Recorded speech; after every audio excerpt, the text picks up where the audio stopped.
On the Medical Watch, disconnecting half the brain to help a child heal.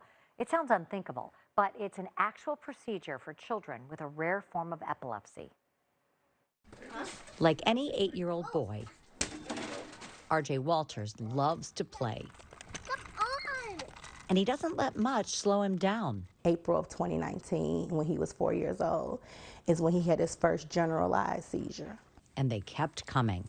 Raise your arms up. With focal seizures, you know, you will see your kid and they just be staring off into space or something, and you thinking that they're daydreaming or, you know, they, whatever, you know, and they're still able to respond to you. Well, I wanted to be that dad, you know, the sports dad, you know, the let's go climb a tree dad or whatever, and that was kind of taken away.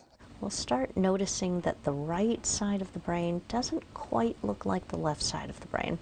You can see the atrophy in RJ's right brain. His diagnosis, Rasmussen's encephalitis, a rare and progressive neurologic condition. The seizures were coming from one side of his brain. To prevent the disease from robbing any further function, Lurie Children's neurosurgeon, Dr. Sandy Lamb, offered what's called a hemispherotomy.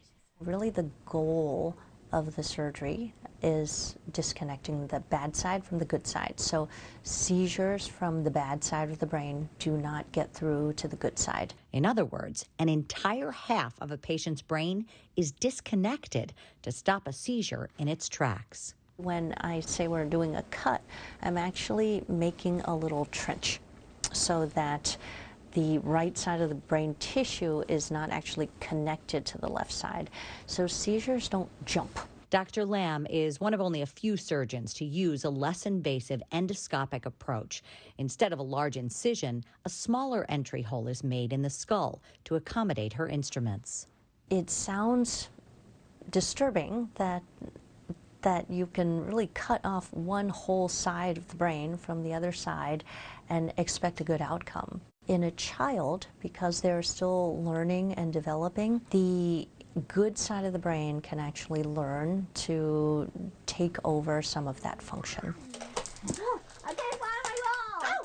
Once I had that conversation with Dr. Lamb and she reassured me and I read her research, I was game on. It didn't take much convincing after that to give him the best life that I could possibly give him. RJ underwent the procedure in December 2020. By her making sure that we were aware that his growth potential would still be better than it would be if he didn't have the surgery, it made it a lot easier to accept and to go forward. The surgery went amazing, the longest 13 and a half hours of my life.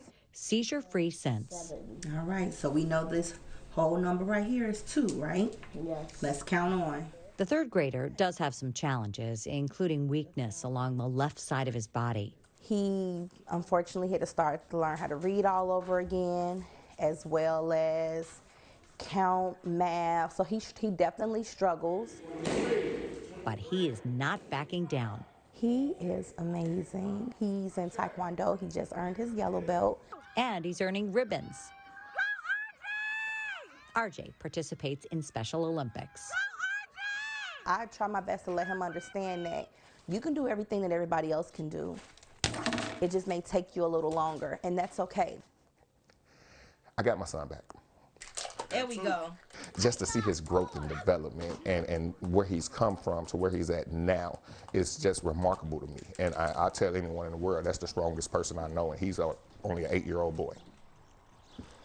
Go, RJ. I can't wait to see great things from him in the future. The surgery is not effective in adults. Only a child's developing brain can compensate for the loss of an entire hemisphere. Wow, what a sweet boy and It's great family to amazing, share isn't it? that story. Yeah, they're wonderful. Appreciate it.